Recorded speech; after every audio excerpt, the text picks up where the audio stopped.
अली जफर साहब, thank you so much for joining us. PTI और JUI की पीपल्स पार्टी और जेयूआई की जो मुलाकात हुई है, दोनों अब अपने अपने ड्राफ्ट बनाएंगे, फिर बैठेंगे और इस कमेटी में डिस्कशन होगी जिसका तरीके इंसाफ भी हिस्सा है। अब देखिए, कानून साजी तो बैरिस्टर साहब पार्लिमान का हक है, इस्तेकाक है, इख्तियार है।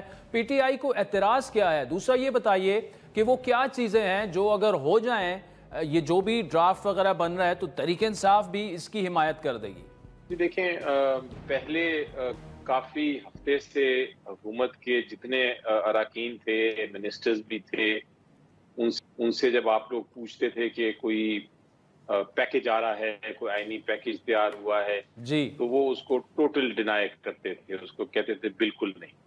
फिर अचानक सेशन कॉल हो गए सेनेट के भी और नेशनल असेंबली के भी, और वो कुछ इस तरह बनाया गया स्ट्रेटजी के पहले नेशनल असेंबली होगी और उसके 1.5-2 घंटे बाद सेनेट होगी। मकसद ये था कि कोई ना कोई पैकेज जिसमें तकरीबन अब हमें पता चला है कि 80-90 तरमीम थी आइन में, नेशनल असेंबली में प्रेजेंट किया जाएगा और वहां से पास करा के फिर सेनेट में किया जाएगा, वहां से पास कराया जाएगा। और हुकूमत को शायद ये कहीं से पता चला था कि या उनको ख्याल आया था, जो बाद में पता चला कि बिल्कुल गलत ख्याल था और उनकी दुरुस्त इंफॉर्मेशन नहीं थी। उनका ख्याल था कि हमारे पास 2/3 मेजॉरिटी है। हम ये जब पैकेज की बात करते थे, हमने कहा था कि ये तो पैकेज आ रहा है, मैंने आपको आपके प्रोग्राम भी बताया था कि पैकेज में क्या हो सकता है, बिल्कुल बताया था आपने, जो हमें इंफॉर्मेशन थी, और हमें ये भी पता था कि इनके पास 2/3 मेजॉरिटी नहीं है जी। लेकिन बहरहाल हुकूमत ने ट्राई किया। परेशानी में आपको पता है दिमाग ठीक तरह काम नहीं करता, उनको पता नहीं क्या जोन था कि ये पास करा लेंगे। तो जब कल मीटिंग हुई है ये पार्लियामेंट्री कमेटी की जिसमें हम थे, तो मैंने पहली बार ऐसी कमेटी देखी, ऐसी मीटिंग देखी जिसमें हम आईनी तरमीम की बात कर रहे थे, लेकिन आईनी तरमीम का ड्राफ्ट जो था वो मिनिस्टर साहब कह रहे थे मैंने शेयर नहीं करना जी। वो कह रहे थे वो तो अभी हमने उस ड्राफ्ट को पास ही नहीं किया, तो हम शेयर कैसे कर सकते हैं। तो ना कोई ड्राफ्ट था, ना कोई कागज था, ना कागज का टुकड़ा था जिसको आप डिस्कस कर सकते थे।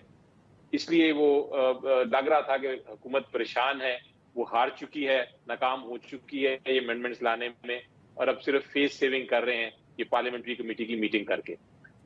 आप देखें कि जब आईनी तरमीम की बात होती है तो ये कोई आम चीज नहीं है। आइन का तरमीम करना बहुत बड़ी बात है।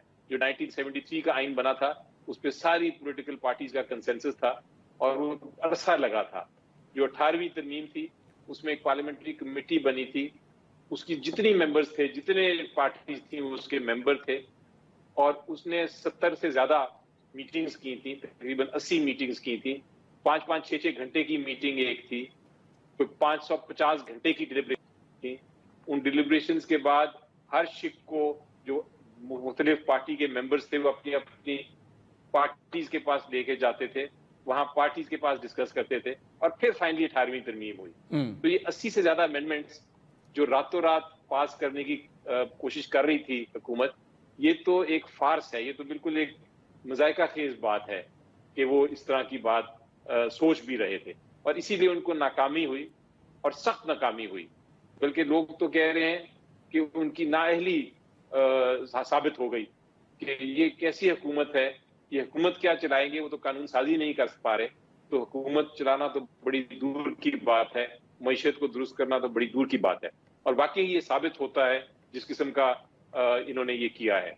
अब बहरहाल इसके बाद मुझे यकीन है कि दोबारा से रीवैम्प होके आएंगे, और मे भी अब आपको 80-90 अमेंडमेंट्स की शक्ल में अमेंडमेंट्स ना आए, तरमीम ना आए, बेसिकली 2 या 3 तरमीम पे गौर करके कोशिश करेंगे कि जेयूआई को भी कन्विंस कर लें। कल जो मीटिंग थी वो तो बिल्कुल ही फेलियर था। पीटीआई ने तो इसको अपोज करना ही करना है अमेंडमेंट्स को, क्योंकि हमारे मुताबिक जिस तरह मैंने आपको बताया, ये तो छुप छुपा के चुपके चुपके ये रात के अंधेरे में अमेंडमेंट्स करने की कोशिश कर रहे थे, और उसका मकसद सिंपली ये था कि चूंकि सुप्रीम कोर्ट इनके कंट्रोल में नहीं है, तो सुप्रीम कोर्ट की जगह कोई और अदालत बना दें, अपॉइंटमेंट्स की तब्दीली कर दें, वगैरह वगैरह। इसी तरह ये भी सुना, कल रात मुझे पता चला اس میٹنگ میں جب بیٹھے تھے کہ شاید کچھ ایسی امینڈمنٹس بھی ہیں جس میں وہ ہائی کورٹس کی جو پاور ہے بنیادی حقوق دینے کی وہ لے لی جا سکتی ہیں جب بھی یہ خیال آیا کہ یہ نیشنل سیکیورٹی کا ایشو ہے. تو ہائی کورٹ کی پاورز جو ہیں، طاقت بھی ہے، اس کو بھی ختم کرنے کی کوشش